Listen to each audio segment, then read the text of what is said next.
Si Ma Feifan menanyakan apakah Cuyun bersedia menyerahkan Pulau Tianggong. Dikatakan oleh Liu Xiang tentu saja Cuyun tidak mungkin menolak permintaannya. Namun Cuyun membutuhkan waktu untuk memilih beberapa properti pribadi di pulau itu.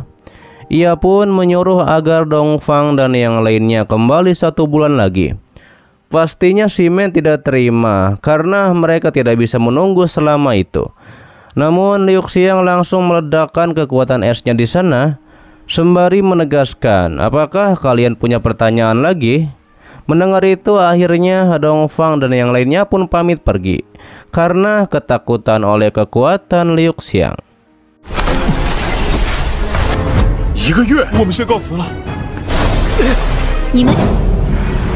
Kembali ke dunia bawah tanah, terlihat Supreme Emperor Abyssal senang karena semua telur yang dibawa telah berhasil menetas.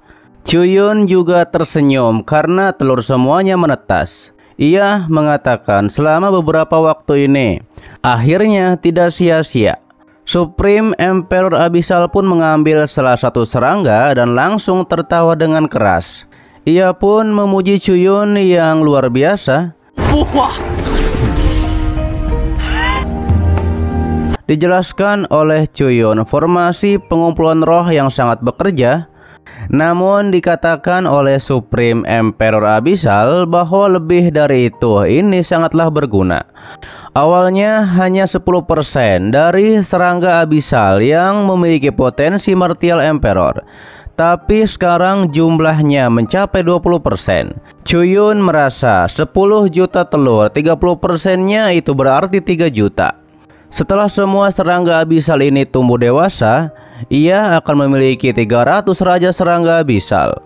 Bahkan jika ras iblis menyerang, Cuyun akan mampu melawannya. Tapi jika ras iblis dan monster bersatu lagi, setidaknya dibutuhkan 10 juta serangga Abyssal untuk melawan mereka.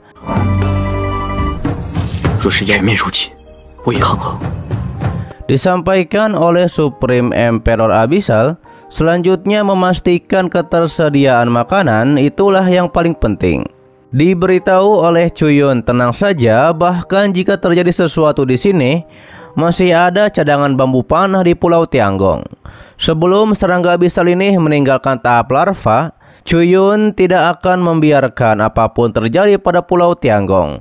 Ditambah lagi, Cuyun sudah berada di sini begitu lama dan ia pun harus kembali ke kota Juxiao untuk mengurus beberapa hal mendesak. Hal itu pun disetujui oleh Supreme Emperor Abyssal. Setelah hal itu, Cuyun pun langsung menemui Liu Xiang dan meminta maaf. Ia tidak bisa pergi beberapa waktu yang lalu dan ada apa Liu Xiang mencarinya. Liu Xiang dengan tatapan dinginnya langsung mengatakan bahwa ia ingin Pulau Tianggong. Namun ditegaskan oleh Cuyun bahwa Pulau Tianggong sangat penting. Untuk saat ini ia tidak bisa memberikannya kepada Liu Xiang. Akan tetapi Liu Xiang bilang bahwa Pulau Tianggong juga penting baginya. Seperti yang Cuyun bilang, jika keinginan kita sama, apa yang menjadi milik Cuyun juga adalah miliknya. Dan sekarang ia butuh Pulau Tianggong. Mendengar itu, Cuyun bertanya-tanya, ada apa dengan Liu Xiang ini? Apakah Liu Xiang sedang ada dalam masalah? Namun Liu Xiang menutupinya dengan mengatakan ia baik-baik saja. Cuyun hanya perlu memberikannya Pulau Tianggong dan ia akan menjadi lebih baik dari sekarang. Dijelaskan oleh Cuyun, bambu panah di Pulau Tianggong merupakan bahan penting untuk membuat panah, juga yang sangat penting bagi kelangsungan hidup umat manusia. Liu Xiang dengan sifatnya yang sudah berubah menyampaikan tidak perlu banyak kata-kata dari Cuyun. Cuyun melakukannya demi kelangsungan hidup umat manusia, dan ia juga melakukannya demi masa depan umat manusia. Ia ingin tanya pada Cuyun Pulau Tianggong, apakah Cuyun ingin memberikannya atau tidak. Kata Cuyun, bisa saja, tapi Liu Xiang ingin melakukan apa dengan Pulau Tianggong. Cuyun pun meminta untuk memberikan kelonggaran waktu untuknya. Namun Liu Xiang ingin Cuyun serahkan sertifikat tanah untuk Pulau Tianggong. Untuk lainnya, Cuyun tidak perlu terlalu banyak bertanya. Ketika itu Cuyun bergumam, tanpa bantuan dari luar, umat manusia akan punah cepat atau lambat. Abyssal adalah harapan umat manusia. Bagaimanapun juga tidak boleh ada yang terjadi kepada mereka. Terlihat Liu Xiang pun nampak marah karena Cuyun tidak mau memberikan Pulau Tianggong dan ia pun mengusir Cuyun dari sana. Lagi-lagi Cuyun heran, ada apa dengan Liu Xiang? Mengapa bisa seperti ini? Apakah Liu Xiang lupa bahwa kita pernah memadu kasih bersama? Akan tetapi Liu Xiang dengan tegas mengusir Cuyun dan ia tidak ingin bertemu lagi dengan Cuyun. Hingga akhirnya Cuyun pergi dari sana. Terlihat Liu Xiang pun menangis. Ia juga heran dengan dirinya sendiri. Apakah yang terjadi? Ia tidak percaya bahwa ia menangis. Sementara itu ketika berjalan, Cuyun bergumam dan bertanya-tanya. Liu Xiang begitu tegas dalam mengklaim Pulau Tianggong. Pasti ada sesuatu tentang dirinya. Namun selama tidak ada masalah dengan bambu panah, di dunia bawah tanah kami tidak membutuhkan bambu panah cadangan di Pulau Tianggong. Bahkan jika terjadi kesalahan, Cuyun juga bisa menggunakan lebih banyak kaktus sebagai pengganti bambu panah. Ditambah lagi bambu panah berkaitan dengan medan perang manusia. Bahkan jika Pulau Tianggong diberikan kepada Liu Xiang, ia tidak akan membiarkan bambu panah mati. Jika perlu, mintalah beberapa anak panah lagi kepada Liu Xiang. Cuyun pun kembali mendatangi Liu Xiang dan langsung memeluknya dari belakang. Ia mengatakan ini adalah kesalahannya. Seharusnya ia tidak mengecewakan Liu Xiang. Terlihat Liu Xiang pun nampak marah bahwa Cuyun baru saja memeluknya lagi. Dan ketika Cuyun mencium kening dari Liu Xiang pun bertanya-tanya, beraninya Cuyun menciumnya? Ini terlalu berlebihan. Cuyun pun mengatakan ia memberikan Pulau Tianggong kepada Liu Xiang. Kemudian Liu Xiang pun langsung menjauh dari Cuyun. Ia pun meminta sertifikat tanah Pulau Tianggong. Dikatakan oleh Cuyun, sertifikat tanah bisa diberikan kepada Liu Xiang, tapi jika Liu Xiang menginginkannya, Liu Xiang juga harus balik mencium Cuyun.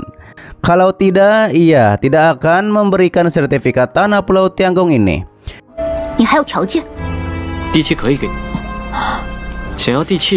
Liu Xiang bergumam, ia harus mendapatkan Pulau Tianggong.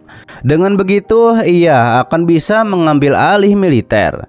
Ditambah lagi, ia juga sudah menikah dengan Cuyun. Harusnya antara suami dan istri. Ciuman juga bukanlah suatu hal yang buruk. Dengan ekspresi yang tajam, Liu Xiang mencium pipi Cuyun.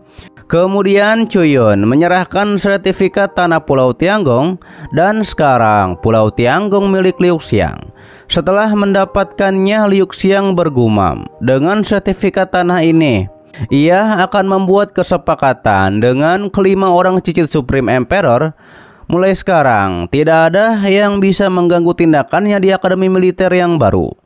Mengandalkan pengetahuan yang diperoleh dari Ye Shusang, paling cepat 3 tahun, paling lama 5 tahun, ia akan memiliki kendali penuh atas militer dan mengubah mereka menjadi bawahannya.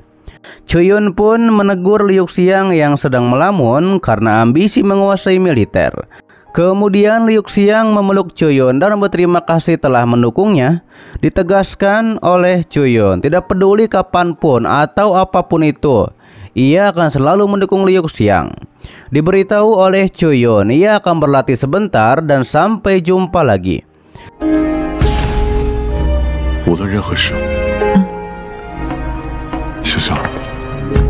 Setelah itu, Cuyun seperti ada di sebuah dimensi bersama ular besarnya. Ular piton besan memberitahu bahwa energi ungu yang ada dalam diri Cuyun, bisakah ia memakannya? Cuyun bertanya, energi ungu apa itu? Dijelaskan oleh ular besar, ini adalah energi ungu yang mengelilingi roh Cuyun. Mendengar itu, Cuyun langsung mengingat ketika ia sedang berkultivasi. Lalu tiba-tiba saja ular ungu masuk ke dalam dirinya yang membawa energi ungu tersebut. Cuyun mengira bahwa energi ungu tidak berguna lalu melupakannya. Ia bertanya kepada ular besarnya apakah mengetahui tentang energi ungu ini. Mengapa ular besar ingin memakannya? Dikatakan oleh ular besar, ia tidak tahu apa itu, tapi dalam persepsi nalurinya, energi ungu itu dapat memperbaiki dan meningkatkan kekuatan ruangnya dan mengubahnya menjadi hukum. Mendengar hal itu, Cuyun tahu bahwa hukum itu adalah simbol Supreme Emperor. Hanya seorang Supreme Emperor yang dapat memiliki kekuatan hukum. Energi ungu itu dapat mengubah kekuatan menjadi hukum. Suatu hari nanti Cuyun akan mengembangkan kekuatan angin dan kita dapat menggunakan energi ungu untuk memadatkan hukum angin. Meskipun tidak setingkat dengan Supreme Emperor, tapi memiliki kekuatan seorang Supreme Emperor. Diberitahu oleh ular besar, ini adalah kesempatan yang langka bagi Cuyun. Ular besar tahu ia meminta terlalu banyak. Namun jika ia bisa menjadi binatang roh surgawi Cuyun, semua masalah bisa diatasi dengan mudah. Oke guys, itu adalah dari lanjutan Donghua yang berjudul Spirit Source of Right, bagian ke-122-nya di season 4 kali ini. Untuk bagian selanjutnya akan diupdate setelah episode barunya muncul, oke? Terima kasih buat kalian yang menonton sampai detik ini dan selalu mensupport channel admin. Sehat-sehat buat kalian semua dan jangan lupa di subscribe agar kalian tidak ketinggalan setiap notif berikutnya. Loncengnya juga dipencet, oke? Agar kalian tidak ketinggalan setiap video baru lainnya. Dan sampai jumpa kembali di video selanjutnya. See you next time and bye bye. Assalamualaikum warahmatullahi wabarakatuh.